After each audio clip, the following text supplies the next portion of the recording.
Ini ndikudawo kukonfesa nyaya yangu. Ndakachita murume wangu nababa vepa next door ende ndiri kushaya kuti ndozviburitsa sei mumwoyo mangu, nekuti pose murume wangu paanoita bonde neni kana ndikangotanga kufunga kuti ndakamuchita ndinobva ndapera feeling rose kuita dry chaiko.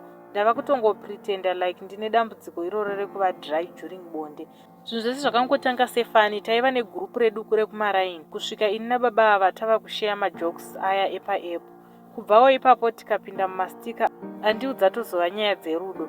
Kubvawo ipapo takaita nguva tisina kusangana pabonde nekuda kwekushayikwa kwemukana, nekuti iniwo vanguwo vana vainge vatokura naiyewo murume wacho ainge aine vana vainge vakura. Baba ava vakazondiudza kuti vainge vatenga masleeping tablets vakapa mudzimai wavo iye asingazivi, akashanda. Saka vakandiudza zita racho vakandipa mari yacho, vakangoita mari yekuisa mumaruva epagedhi redu. Iniwo ndikazotora mari iya time murume wangu ndikazomupa matablets aya. Baba vaya vakazouya kuma7 PM also. Ndikabuda panze nechichari changu tikaenda kuseri kwemba ndokusangana pabonde.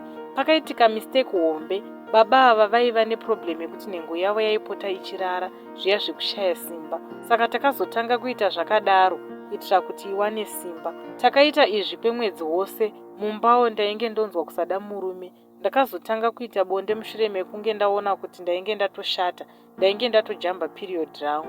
Ini nababa vepa next door takazongosiyana zviya zvekungonzwa kuti tava bhoo. Plus musi wandapotswa ndabatwa nemurume ndichitaura navo pafoni, ndakabva ndapfira chikomba pasi. Ndakakanda foni yangu mumvura nekuda kwekuti murume akangokaruka adzoka kubva kubasa. Apa machats angu nababa ainge akazara mufoni.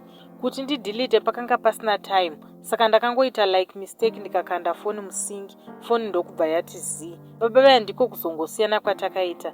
Mwana wangu akazozvarwa asi baba vepa next handina kumbovaudza ivowo kana kumbobvunza. Takambosangana murodhi vakangoti makorokoto. Is it wise kuti ndivaudzei kuti zvakaitika zviya pakazoitika mwana kana kuti ndoregera? Tibatsirewo hama dzangu kuti ndoitawo sei panyaya yakadai so.